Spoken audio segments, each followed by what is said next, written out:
Haleluya. Shalom, shalom saudara. Haleluya. Apa kabar semua? Puji Tuhan, kita hari ini bersuka cita atas anugerah Tuhan yang sempurna kepada kita. Kita bisa menikmati hari di mana kuasa Tuhan ya yang melimpah selalu dalam kehidupan kita, memberikan kita kesempatan untuk memuji dan menyembah Tuhan. Terlebih lagi kita bersama-sama mendengar firman Tuhan. Dan sekali lagi selamat datang di TLW, The Living Word adalah rumah kita, saudara, di mana kita bisa menjadi diri kita sendiri di tempat ini. Amin. Kita bisa mengekspresikan setiap karunia, setiap talenta yang diberikan Tuhan kepada kita. Nah, hari ini saya diberikan satu kesempatan lagi dan saya akan menyampaikan mengenai holiness, mengenai kekudusan. Ini penting sekali karena tahun ini saudara kita punya tema besar yaitu dipimpin oleh Roh Kudus. Ya, sama-sama katakan dipimpin oleh Roh Kudus. Nah, dan dipimpin oleh Roh Kudus ini saudara kita tidak bisa dipimpin oleh Roh Kudus tanpa kita mengenal siapa kita. Kita punya identitas. Identitas atau identitas kita sebagai orang percaya, sebagai murid Yesus, sebagai anak Allah, saudara, itu terkoneksi langsung, terhubung langsung dengan bagaimana kita bisa dipimpin oleh Roh Kudus. Karena kalau kita belum mengenal identitas kita, maka kita akan bingung, ya. Kita sepertinya ragu dengan siapa kita, terus kita masih bergumul dengan kita belum layak, kita masih berdosa, saya masih lemah, saya banyak kekurangan. Itu sebabnya banyak bahkan di gereja kebanyakan saya mendengar orang berdoa, Tuhan saya penuh dengan kekurangan, saya hina, saya ulat cacing gitu. Ketika orang berdoa seperti itu menunjukkan bahwa dia belum mengenal identitasnya yang sesungguhnya. Sehingga dia merasa bahwa tidak layak ia dipimpin oleh Roh Kudus. Nah makanya salah satu hal yang paling penting bagi kita sebagai orang percaya adalah mengenal identitas kita dalam Kristus. Amin. Sebab ketika kita mengenal identitas kita dengan sesungguhnya, maka dari situlah kita bisa mulai berpijak, mulai bergerak, mulai bertindak, mulai hidup di dalam kemaksimalan dalam Kristus. Nah, kalau kita bicara tentang kekudusan, holiness, ya saya ambil dalam bahasa aslinya, dalam bahasa Ibrani adalah kodesh, ya. Kados Elohim, ya, itu ada lagu bicara tentang kudus-kudus Allah yang kita sembah.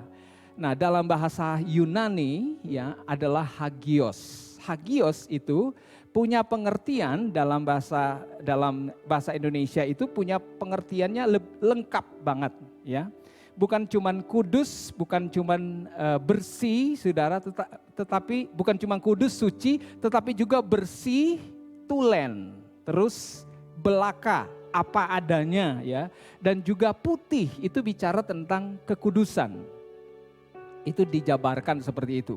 Nah, kalau kita bicara mengenai kudus, ya, kekudusan, biasanya kita pikir begini, oh terlalu terlalu rohani, kayaknya zaman Musa dulu masih relevan bilang untuk hidup kudus. Karena semuanya belum ada internet secanggih sekarang. Mereka nggak ada handphone, ya, nggak ada YouTube, nggak ada Instagram, kemudian banyak lagi yang lain media sosial yang kemudian membuat kita itu rasanya sulit banget untuk hidup kudus, ya. Rasanya diserang terus, kita nggak minta masuk SMS, masuk gambar, masuk video di handphone kita. Tanpa kita minta, dan itu semua menyeret kita untuk berpikir yang tidak baik, ya, berpikir seronok bahkan, karena dunia saat ini adalah seperti itu. Nah, sekali lagi kalau Allah berkata kudus, kita adalah orang percaya, orang yang kudus, maka kekudusan adalah hal yang tetap relevan sampai hari ini. Amin. Tetap relevan karena kekudusan bukan hanya bicara mengenai sesuatu yang yang bisa untuk orang-orang di zaman dulu, zaman Musa atau zaman Nuh, bahkan zaman Adam dan Hawa. Tapi sekarang ini saudara, nilai atau kapasitas bahkan kekuatan kekudusan itu tetap sama. Tetap sama. Kita akan, saya kasih gambaran. Contoh sederhana adalah bersih. Kekudusan itu bicara mengenai kebersihan, bersih. Nah kalau kita bilang bersih, siapa yang gak mau bersih? Kita semua mandi datang ke tempat ini, apalagi zaman sekarang ya. Kita kalau datang ke rumah otomatis kita semprot, ya tas kita semprot, itu yang dilakukan saya dan istri. Tas disemprot semua, handphone ini sampai pernah hang pertama kali karena banyak kali pas sampai disemprot disinfektan. Sampai basah, kemudian blank semua, wah nggak bisa dipakai. Jadilah kita cari yang baru, karena rusak, karena kita mau bersih, kita nggak mau kita ini kena virus dan sebagainya. Makanya kita semua pakai masker di sini karena kita mau jaga bersih. Bahkan sebelum ada pandemi, selalu kita makan di piring bersih, betul ya? Kita tidak mau rumah kita kotor. Kalau kita pernah berlibur misalnya 3 atau 4 hari keluar rumah dan kita waktu pulang ke rumah pasti rumah kita berdebu, betul ya? Dari depan sampai ke kamar semua berdebu pasti. Nah kita otomatis tindakan pertama akan membersihkan semuanya. Karena kita nggak mau kotor, kita nggak mau tinggal tidur di tempat yang kotor, kita mau bersih. Bahkan udara pun saudara, kita otomatis kalau ada yang bau, kalau ada asap tebal misalnya kita lagi jalan, tiba-tiba kita langsung otomatis tutup hidung kita. Kenapa? Karena kita itu mau bersih. Bahkan bukan hanya bersih, kita juga mau wangi. Nah, itu adalah gambaran dari kekudusan, kebersihan. Secara natural kita sudah diciptakan oleh Tuhan memiliki sifat ini. Kalau saya tanya, dari mana sifat itu kita dapat? Dari Tuhan. Karena Tuhan menciptakan kita turut gambar dan rupa Allah. Jadi kekudusan Tuhan itu saudara secara natural ada pada kita. Makanya kita nggak mau kotor, kita mau bersih. Kita juga nggak mau minum air kotor, kita mau air bersih. Kita bahkan saat ini banyak orang berani membayar mahal untuk makanan, untuk AC, untuk sirkulasi udara, untuk sterilizer. Dia beli supaya ada siklus udara jadi bersih, dikelola kemudian jadi bersih. Dia enak bernafas. Nah, ini adalah kebutuhan utama setiap manusia. Itu adalah kekudusan sebenarnya yang dijabarkan dalam arti yang natural. Kalau kita saat ini gak mau secara jasmani kita kotor, ya kita langsung mandi, kita gak mau yang bau. Nah, terkadang kita lupa bahwa ketika kita menyimpan dendam, sakit hati, marah, pikiran yang salah di pikiran kita simpan, itu adalah sesuatu yang kotor yang harusnya nggak ada di pikiran kita. Tapi banyak kali kita lupa bahwa itu lebih penting, kebersihan di dalam kita, kekudusan itu lebih penting daripada hanya kebersihan di luar kita. Amin. Amin. Dari sini saudara kita bisa mulai tangkap bahwa kekudusan bukan sesuatu yang old style, bukan sesuatu yang udah lama, udah ketinggalan zaman. Tidak, justru sesuatu yang sangat-sangat penting. Esensi dari kehidupan kita sebagai orang percaya adalah kekudusan, bersih. Nah, kalau kita mengerti ini saudara, kekudusan akan membuat kita punya kehidupan itu damai. Nah, saya sengaja ambil gambar itu. Coba saudara lihat. Ini laut. kelihatan ada ikan di dalam. Kenapa? Karena airnya bersih. Kalau kita bersih, saudara, kita bisa bisa jelas untuk melihat jauh ke depan. Kita punya visi jelas. Kita kemudian ada rasa ketenangan, damai sejahtera. Makanya Allah memberikan kita identitas, kamu adalah terang dunia. Terang itu adalah sesuatu yang kelihatan, sesuatu yang jelas, sesuatu yang pasti. Dan kalau sesuatu itu pasti, jelas, kita berjalan itu damai, tenang, terarah. Kita melangkah dengan pasti. Walaupun kita udah puluhan tahun di rumah kita tinggal, tapi kalau dimatikan lampu, 5 menit aja kemudian kita berjalan, kira-kira kita nabrak nggak? Pasti nabrak. Kenapa? Karena gelap.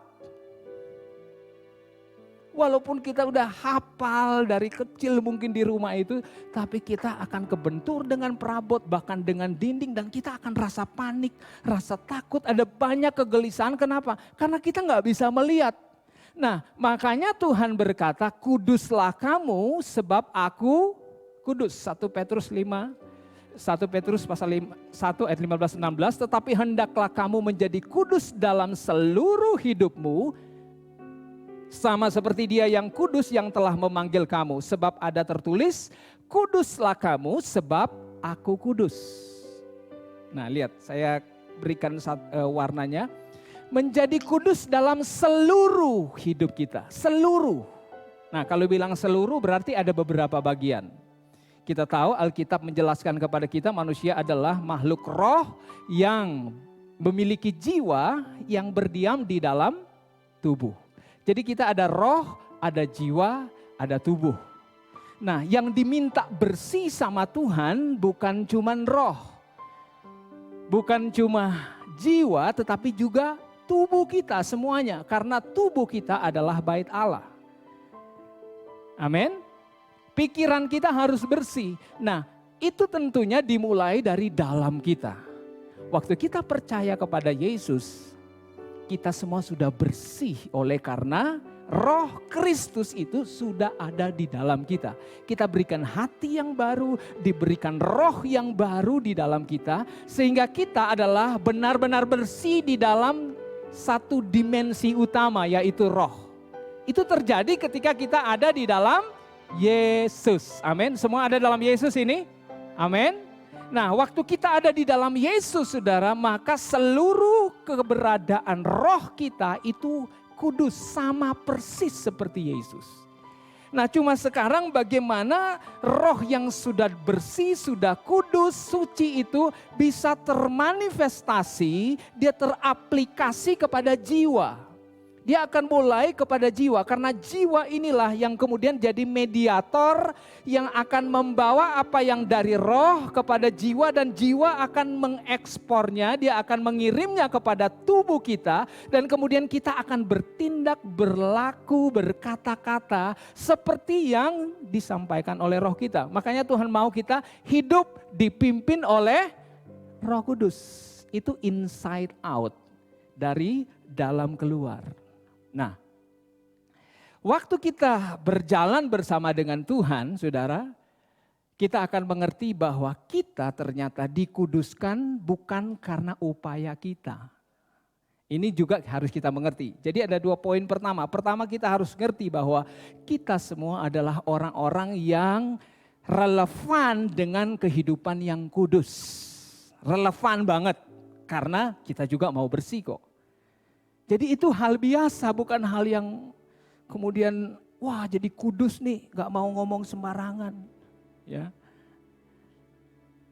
Seperti baru-baru ini saya kaget, sedang viral ada anak-anak yang ketika dengar musik barat, semuanya mereka tutup kuping. Gak mau najis katanya. Tutup semuanya tanpa disuruh.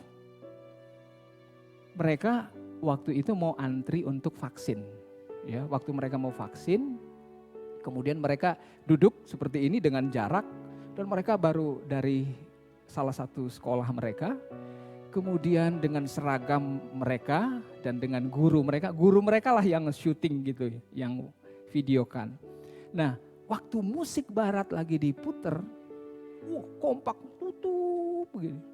Semuanya menunduk dan tutup. Nah, karena apa? Manusia salah mengartikan kekudusan. Kudus itu jadi kudus itu dari dalam kita. Nah, kita nggak akan pernah jadi kudus dengan upaya kita. Bukan Muti naik ke gunung terus bersemedi selama 40 hari 40 malam. Makanan nasi putih, air putih, sayur putih, semuanya putih. Muti. Waktu dia pulang bukan jadi kudus, tapi yang lain yang terjadi. Nah, ketika kita jadi kudus itu adalah terjadi ketika kita ada di dalam Yesus. Amin. Waktu kita percaya kepada Yesus, ingat saudara, waktu kita percaya kepada Yesus, disitulah kekudusan terjadi. 2 Korintus 5 ayat 21. Dia yang tidak mengenal dosa, siapa dia di sini? Yesus.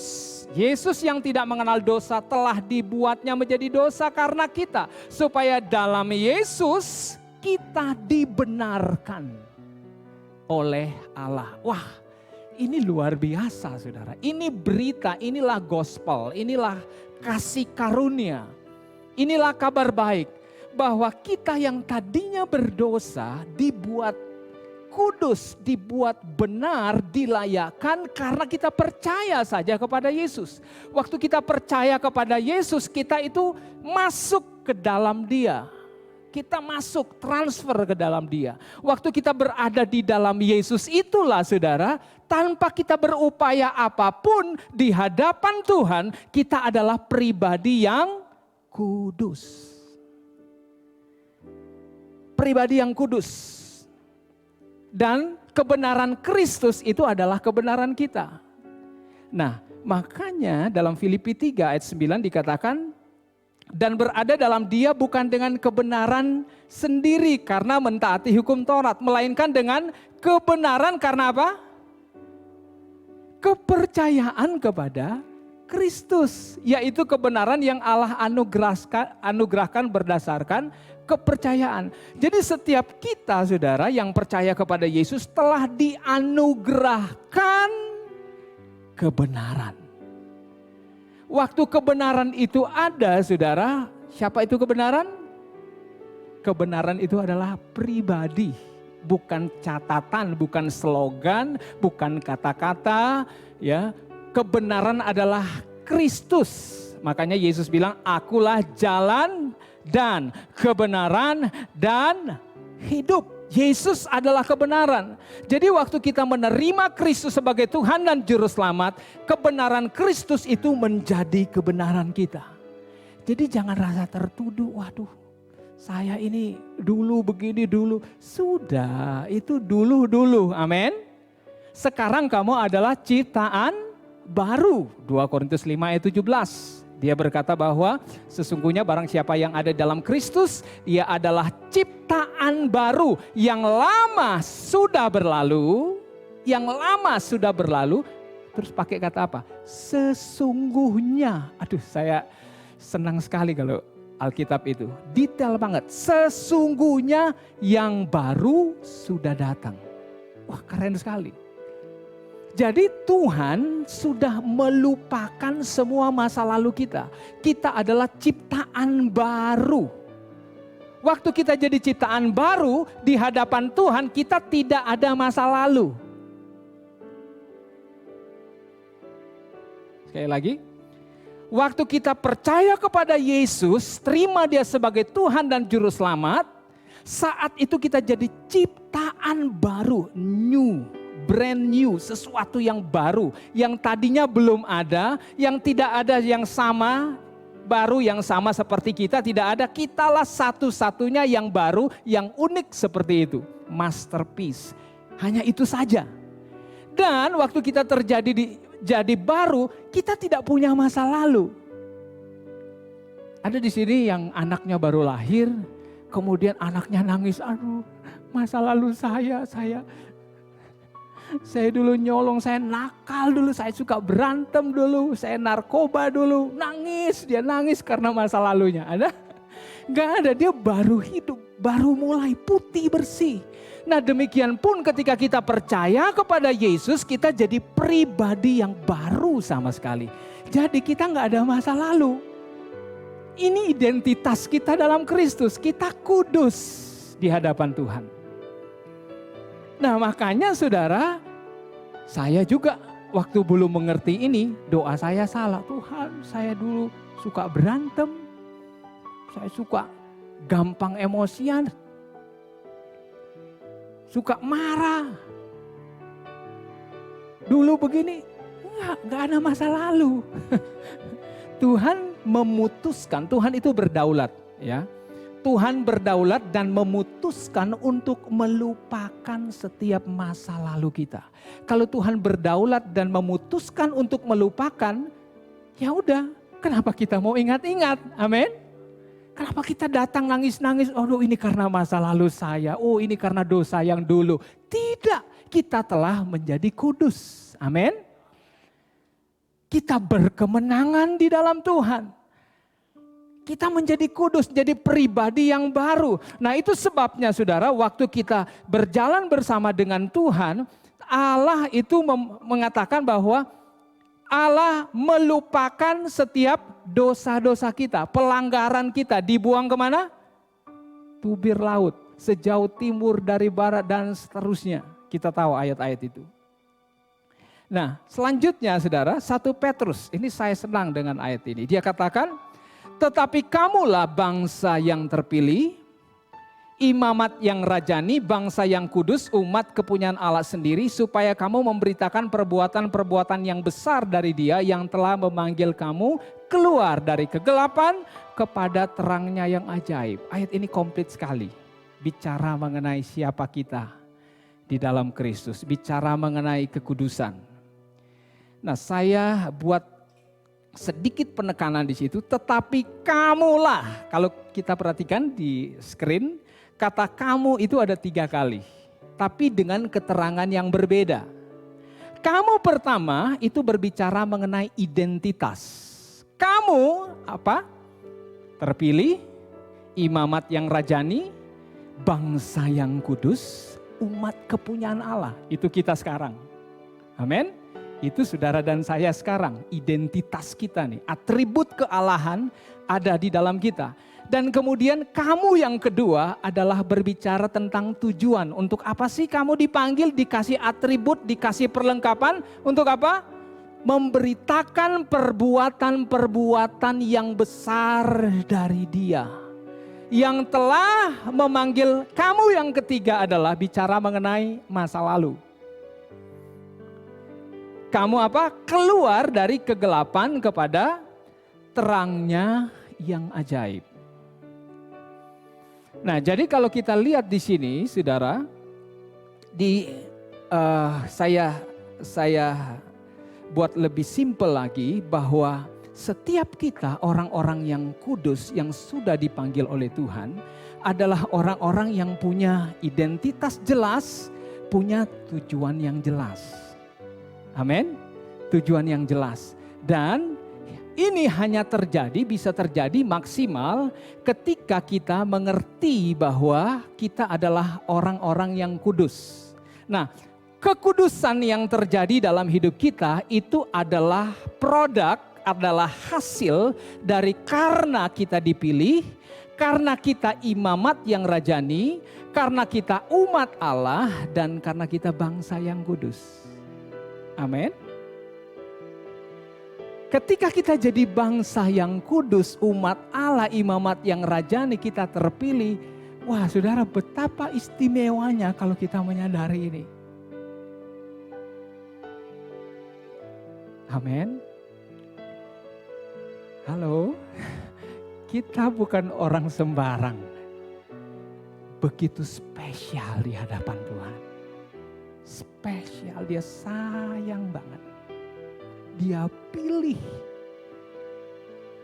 Kalau kita bahas di satu-satu lingkarannya, kalau kita bilang memilih, ya, siapa yang tidak senang dipilih? Ya, dipilih itu penting sekali. Banyak kita bisa bicara. Tapi itu dipilih oleh manusia aja senang, apalagi Tuhan yang pilih. Tuhan yang pilih saudara dan saya ada di sini. Nah, ketika kita tahu bahwa Tuhan memilih kita dan untuk yang lain ya, jadi imamat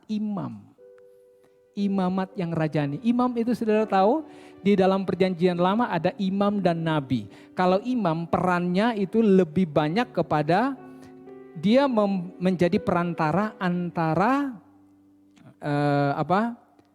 manusia, dia mewakili manusia di hadapan Tuhan.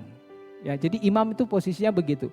Dia adalah seorang yang dipilih, yang mewakili seluruh umat, kemudian dia berdiri di hadapan Tuhan mewakili semua orang, semua umat Allah di hadapan Allah. Tetapi kalau nabi sebaliknya. Nabi adalah seorang yang dipilih Tuhan untuk mewakili Tuhan kepada umatnya. Jadi dia mewakili apa yang dikatakan Tuhan itu dia sampaikan kepada umatnya. Itu peranan mereka secara spesifik. Ya, tapi kalau imam itu dia bawa kepada Tuhan. Nah, Tuhan katakan di sini kamu adalah imam. Jadi saudara, Allah itu memilih kita menjadi orang-orang yang punya otoritas berdiri di hadapan Allah, mewakili setiap orang siapapun itu yang kita bawa. Nah, sama seperti Yesus. Yesus itu punya semuanya, ya. Kita mengenal dengan istilah ada 5 jawatan, ya. 5 jawatan, saya senang supaya gampang dihafal, saya pakai 5 jari. 5 jawatan itu pertama rasul, kemudian nabi, yang ketiga ini penginjil, yang kemanis ini bicara gembala, ya, dan ini bicara guru atau pengajar. Nah, 5 ini itu punya spesifikasi. Kalau seorang rasul dia punya pelayanan itu berlawanan dengan 4 ini. Makanya kalau kita mau megang sesuatu tanpa ada ini enggak kuat. Tapi karena ada ini maka itu jadi kokoh, firm ya, kita megang sesuatu. Karena dia punya kekuatan. Makanya seorang rasul itu suka melandasi sebuah pelayanan. Rasul Paulus, Tuhan Yesus pilih 12 rasul adalah untuk meletakkan dasar pengenalan kepada Tuhan. Makanya mereka disebut rasul, kuat. Kemudian setelah rasul ini muncullah nabi. Dia telunjuk. Kalau saudara tahu pelayanan nabi itu suka nunjuk dia. Tiba-tiba bisa dia nunjuk si A. Oh, kamu kemarin buat begini. Bisa kaget. Ya, itu banyak sekali pengalaman. Saya ingat Suset Hating ya, kalau sudah pernah, dia seorang nabi ya. Kita lagi ibadah di satu lapangan besar, tiba-tiba dia tunjuk. Di bawah tiang listrik yang di sebelah sana ada seorang bapak duduk di sebelah ini. Dia jelasin semua. Dan dia tunjuk bahwa di kamar kamu ada gambar itu begini. Dia ceritakan ada perahu dan di situ bicara mengenai kamu akan begini dan seterusnya. Kemudian dia tunjuk di belakang tribun. Di sini ada sepasang suami istri yang sudah sekian lama tidak merindukan anak tapi belum mendapatkannya, dan Tuhan katakan tanggal begini tahun begini kamu akan, itu nabi. Ya, dia tunjuk. Kemudian ini penginjil yang tengah. Makanya kalau saudara, penginjil itu bicara tentang sesuatu yang menonjol ya, yang kelihatan. Yang banyak berperan seperti Benny Hinn misalnya. Benny Hinn itu dikuasai dengan firman Tuhannya enggak banyak, tapi mengenai tentang kesembuhan, pelayanan untuk mengenal Kristus ya. Tapi mereka gampang sekali jadi terkenal ya. Benny Hinn lebih tinggi, penginjil biasanya lebih gampang dikenal. Kemudian ada gembala. Gak kebetulan cincin kita itu ada di sini. Itu bicara tentang komitmen sebagai seorang gembala yang mengayomi. Jari manis, makanya pelayanannya itu manis. Ya, waktu ada yang sakit dia mendoakan. Dan Tuhan menempatkan di gereja ada orang-orang yang punya karunia gembala. Waktu ngomong sama dia tuh dia gak bentak-bentak. Lembut, dia terima semuanya, ya dia mendoakan, manis. Gak kebetulan. Dan yang terakhir bicara tentang pengajar atau guru, ini enggak kebetulan juga. Ini kita pakai untuk hal-hal yang sensitif ya. Korek kuping, korek hidung, enggak pakai ini kan? Kita pakai ini, bicara mengenai sesuatu yang detail, sesuatu yang rinci, sistematis. Dan Tuhan menempatkan itu, kita sebagai imamnya, itu punya spesifikasi masing-masing. Makanya di TLW ini kita semua terlibat untuk melayani Tuhan. Amin. Karena semua kita ada talenta, ada kekuatan. Dan kita akan menikmati betapa luar biasanya kehidupan kita saat kita melayani. Kalau kita cuma datang duduk, untuk awal nggak apa-apa sih. Tapi kalau udah sekian lama kita bersama-sama, wah, saya nggak tahu, mungkin kita ada pelayanan di luar, tidak apa-apa. Tapi ketika kita ada bersama-sama dalam ibadah korporat, saudara, yang kita rindukan, yang kami rindukan bersama-sama, tim di sini semuanya adalah kita ambil bagian dalam pelayanan. Apa sih? Saya tadi pas mau ke toilet, saya lihat Ibu Ripka. Pegang kue kiri dan kanan, keluar dari lift. Wah, saya kaget. Itu adalah pelayanan luar biasa. Ya, Ibu Yanske, bawa segala macam. Kemudian di sini ada fotografer diperlukan, ada seorang host yang diperlukan. Perlu digunakan dalam pelayanan. Ada yang angkat ini semuanya banyak. Dan kita mulai dari diri sendiri. Mulai dari diri sendiri. Saya senang istri saya Astrid suka menata. Ya, suka, ya pengen lihat rapi. Jalannya ibadah itu rapi. Dan itu talentanya kelihatan banget. Ya, kalau jalan yang kurang enak atau tidak sesuai seperti di rundown, udah mulai nggak tenang. Merasa seperti itu karena memang kekuatannya di situ.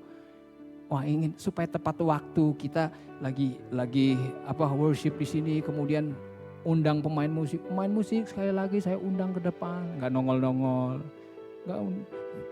nggak enak banget kan? Nah, kita mau semua jalan dengan baik. Satu ibadah itu kita bisa nikmati bersama-sama. Nah, disitulah dibutuhkan kesadaran bahwa kekudusan Allah itulah yang sudah melayakkan kita untuk melayani. Nah, terkadang orang merasa, kenapa kamu nggak mau melayani? Nggak mau ambil bagian dalam pelayanan. Oh, saya nggak bisa apa-apa. Saya nggak layak.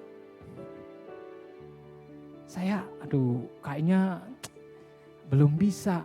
Bahkan ada yang orang Kristen yang nggak mau ke gereja. Nanti kalau saya udah mulai lurus katanya baru ke gereja. Wah, sayang banget kan pengertian seperti ini. Kita harus memahami bahwa kita waktu ada dalam Kristus kita sudah dikuduskan, kita sudah dilayakkan. Dan waktu kita menyadari kita sudah dilayakkan, sudah dibenarkan dan sudah diberikan atribut yang tadi, imamat yang rajani, imamat yang berkerajaan, saudara, adalah kerajaan itu identik dengan pemerintahan, memerintah. Kita mengendalikan, kita memutuskan sesuatu. Nah, itu bukan terjadi, saya duduk di mana kemudian suruh orang begini. Bukan berbicara mengenai itu. Berbicara pertama adalah di dalam diri kita. Bagaimana kita mengendalikan, mengelola potensi yang kita miliki. Bisa masak, bisa musik, bisa nyanyi, bisa desain sesuatu ya, seorang desainer dia bisa buat untuk online misalnya, saudara. Begitu banyak yang kita bisa lepaskan untuk pelayanan dari apa yang Tuhan sudah berikan kepada kita. Nah, waktu kita mulai mengoperasikan itu, kita sedang memerintah dari hidup kita untuk mengaplikasikan apa yang Tuhan sudah berikan kepada kita. Amin. Kita sedang melakukan sesuatu, sedang memerintah. Waktu kita mulai berkata kepada, misalnya ada yang yang sakit kemudian kita berdoa. Kita berdoa untuk kesembuhannya, kita memerintah. Kita mengeluarkan apa yang ada pada kita. Amin. Kita mulai memperkatakannya karena Tuhan sudah memberikan kita imamat yang rajani. Jadi kekudusan itu saudara bukan sesuatu yang cuma diberikan dan kemudian didiamkan begitu saja buat kita. Tapi ada tujuan jelas dari Tuhan supaya kita menyadari kita adalah orang yang terpilih, kita adalah imamat yang rajani dan kita adalah umat Allah. Kita kemudian adalah bangsa yang kudus dan itu akan terus berlanjut siklusnya. Ketika seorang anak Allah dia menyadari kekudusannya, kemudian dia beroperasi dalam pengertian pemahaman tentang kekudusannya, maka orang yang melihat dia, saudara, akan memuliakan Bapa di sorga. Wow, keren banget ya kelompok itu ya. Keren banget suami istri itu, luar biasa. Mereka lihat karena ada sesuatu yang apa ya, terekspresi. Kita nggak ngomong tapi mereka bisa lihat. Sekitar hampir 2 tahun ini saya dan Astrid sering konsultasi ke dokter. Jadi beberapa kali kita di RSCM Kencana. Ya ini sedikit kesaksian. Jadi saking kita sering ke sana, kalau ada resep dokter juga kita harus ambil di sana. Jadi otomatis orang tahu dari security-nya, dari suster-susternya udah kenal kita. Nah, satu waktu kita, belum lama ini, mungkin 2 minggu lalu barangkali. Waktu kita turun dari tangga, dia terapis ya, dia langsung berhenti di tangga dan bilang, waduh saya suka sekali lihat Bapak sama Ibu. Kita berdua berhenti karena dia sama-sama turun tapi dia duluan. Dia berhenti di situ, saya suka sekali lihat Bapak sama Ibu. Terus kenapa? Kita tanya spontan aja berdua sampai kayak duet gitu. Kenapa gitu? Terus dia bilang, saya suka lihat Bapak dan Ibu selalu bersama-sama gandengan tangan. Ini bukan so sweet. Tapi apa ya? Lihat bahasa tubuh kita itu luar biasa powerful. Action speak louder than words. Tindakan kita berbicara lebih keras dari perkataan kita. Kita cuma ngomong kasih, mencintai, tapi berjalan satu di sini, 10 meter ke depan. Kok bisa Pak?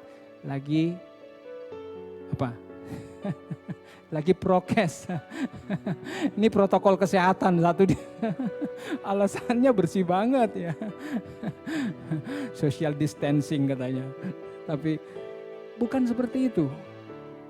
Nah tanpa kita bicara orang itu senang. Berapa kali wah ini. Dan bukan hanya satu itu ya. Beberapa kali mereka melihat. Nah sikap kita itu dilihat. Otomatis jadi kesaksian. Jadi berkat. Nah, sedikit lagi saudara. Waktu kita menjadi kudus, kita telah dikuduskan oleh Tuhan. Namun dalam kehidupan kita ini, saudara, kita kan masih hidup, masih berjalan. Waktu kita masih berjalan ini, kadang-kadang kita tuh iblis suka serang pikiran kita. Pikiran yang salah, kemudian dalam komunitas kita sering ada marahan satu sama lain. Kemudian terpancing untuk menyimpan dendam, menyimpan kepahitan gitu ya.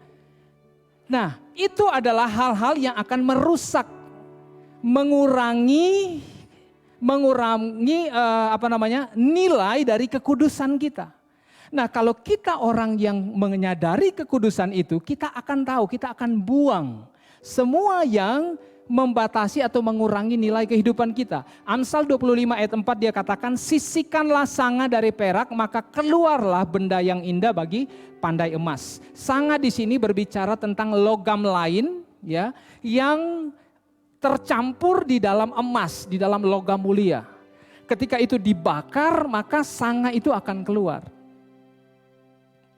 Ketika kita masih hidup di dalam dunia ini, ada hal-hal yang yang bisa masuk. Makanya saya selalu ingat apa yang dikatakan oleh Martin Luther bahwa Kita tidak bisa membiarkan kita bisa membiarkan burung itu terbang di atas kepala kita, tapi kita tidak akan membiarkan dia bersarang di kepala kita.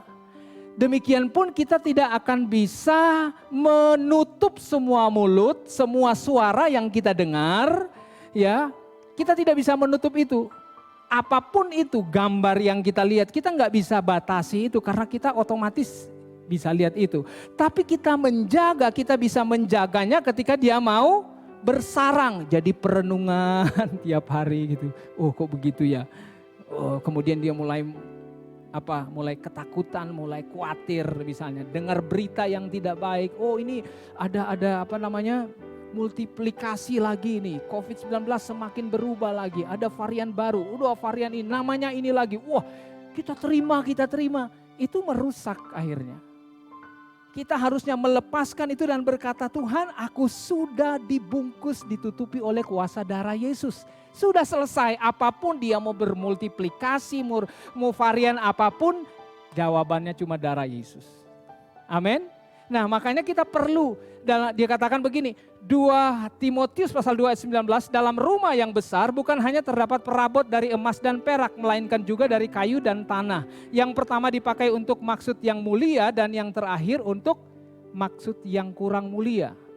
Ayat 21 perhatikan, jika seorang menyucikan dirinya dari hal-hal yang jahat, nah ini bukan berarti ini upaya saya menguduskan diri, enggak, kita sudah kudus. Hanya saja kita tetap menjaga supaya kualitas kekudusan yang kita sudah punya tidak terkontaminasi dengan hal-hal yang merusak. Kita menyucikan diri kita dari hal-hal yang jahat, ia akan menjadi perabot rumah untuk maksud yang mulia dan seterusnya. Jadi kita akan jadi pribadi yang lebih maksimal. Semakin kita terang jelas melihat sesuatu. Nah, waktu kita melihat kita adalah orang-orang yang kudus, ya, kita terpilih dan seterusnya, mengerti tentang kekudusan. Lihat ini statement yang saya dapat tadi pagi nih, saya catat. Ketika kita memahami identitas kekudusan, menghasilkan pengertian akan tingginya nilai hidup kita. Hidup kita, ya, akan tingginya nilai hidup kita, nilai yang kita percayai, ya, berikut yang ketiga, nilai yang kita percayai akan mengendalikan seluruh hidup kita. Nah, jadi gini, kalau saya kasih contoh, saya kan suka pimpin pujian juga. Salah satu yang saya jaga adalah saya menjaga apa yang Tuhan sudah berikan kepada saya. Contoh sederhana aja adalah suara, karena suara sangat penting untuk menyanyi, suara yang prima. Karena saya seorang worship leader dan juga seorang yang suka sharing firman, saya harus jaga suara. Karena saya punya nilai ini, saya nggak mau sembarang makan gorengan. Makan yang pedas-pedas, saya suka pedas, tapi wah istri saya suka ingatkan, wah kebanyakan itu. Nah, kenapa itu terjadi? Karena saya sudah punya nilai yang membatasi saya untuk tidak jadi liar dengan kehidupan saya, karena saya sudah memiliki satu nilai yang saya pegang, saya percayai, dan itu saya jaga supaya tidak dirusak oleh hanya karena saya pengen makan pedas, makan gorengan, ya. Jadi rusak suaranya, gampang paro, gampang hilang suaranya. Nah, kita harus jaga. Karena nilai ini saya punya, makanya saya gak sembarang orang tawarin makan kerupuk yang banyak, gorengannya enak banget. Iya saya suka, tapi saya cuman terbatas, makannya cuman dalam kadar tertentu, tidak tidak memaksakan diri karena punya nilai itu. Nah, dengan kita menyadari kekudusan kita, saudara, kita tidak akan sembarangan hidup. Kita akan tahu membatasi diri kita ketika kita membaca sesuatu. Kita lihat video misalnya, film yang kita tonton. Dan ketika kita berkata tidak kepada sesuatu, kepada tawaran, walaupun itu enak, walaupun itu menguntungkan, maka perkataan tidaknya kita itu menunjukkan bahwa kita hidup di dalam nilai yang kita pegang. Kita jaga kekudusan, makanya berkata tidak untuk tawaran apapun. Semua kan pasti banyak terima SMS. Masih ada suka masuk, oh Anda terpilih, hadiahnya 175 juta kalau nggak salah itu. Kemudian tekan ini, hubungi ini, ada linknya dan seterusnya. Kita tahu, benar nggak? Kita nggak langsung responi, kenapa? Karena kita tahu ada kebenarannya. Nah demikian pun holiness, kekudusan. Saya akhiri dengan satu ilustrasi mengenai ini. Bagaimana seorang Musa, saudara, Musa adalah pribadi yang luar biasa. Dikatakan begini, Ibrani 11 ayat 24 dan 27, karena iman maka Musa setelah dewasa menolak. Nah ini yang saya katakan. Dia menolak disebut putri Firaun karena ia lebih suka menderita sengsara dengan umat Allah daripada untuk sementara menikmati kesenangan dari dosa. Ia menganggap penghinaan karena Kristus sebagai kekayaan yang lebih besar daripada semua harta Mesir, sebab pandangannya dia punya nilai kekudusan. Dia punya nilai yang luar biasa. Ia arahkan kepada upah. Karena iman maka ia telah meninggalkan Mesir dengan tidak takut akan murka raja. Ia bertahan sama seperti ia melihat apa yang tidak kelihatan. Wow, inilah namanya ketika kita ada pribadi yang mengenal siapa dia, identitasnya. Dia tahu bahwa kehidupannya bukan sekedar menikmati apa yang disodorkan oleh kekayaan, oleh dunia. Musa ada dalam kondisi yang paling menyenangkan, paling menguntungkan. Dia pangeran, dia menikmati seluruh kekayaan Mesir. Seluruh kenikmatan hidup ada di Mesir. Seluruh ketenaran saat itu saudara, dunia tertuju ke Mesir. Seluruh ilmu, pengetahuan, kekuatan militer, semua kekuatan politik, semua budaya ada di Mesir saat itu. Jadi ketika ada Musa ada di sana, dia punya posisi yang sangat-sangat menyenangkan. Tetapi karena dia punya nilai kekudusan yang dia miliki, maka dia tidak berhenti di sana. Dia bilang, aku rela menolak semua karena aku punya pribadi yang luar biasa, yaitu Kristus. Amin. Ini yang kita miliki. Karena iman setelah dewasa. Wow, keren banget. Makanya perlu sekali kita bertumbuh terus di dalam kedewasaan. Ketika kita memiliki pengertian ini, kekudusan adalah identitas kita sebagai orang percaya. Saya percaya kita akan semakin maksimal, saudara, sebagaimana Musa. Kita tahu akhir kehidupan Musa. Dia sampai kepada puncak tertinggi dalam rencana Tuhan dalam kehidupannya secara pribadi. Puncak tertinggi. Kita tahu saudara, kehendak Tuhan di dalam Roma 12 ayat 1 dan 2 dikatakan ada yang baik, ada yang berkenan, ada yang sempurna. Ya, baik, berkenan, sempurna. Yang sempurna itu hanya dicapai oleh orang-orang yang mengenal identitasnya di dalam Kristus. Sama seperti apa yang dilakukan oleh Musa. Makanya dia tahu membatasi, menjaga dirinya dengan apapun yang dari luar, yang menyenangkan, menguntungkan, dia stop semua. Dia tahu di dalam Kristuslah semua yang paling indah, paling istimewa, paling berharga. Amin.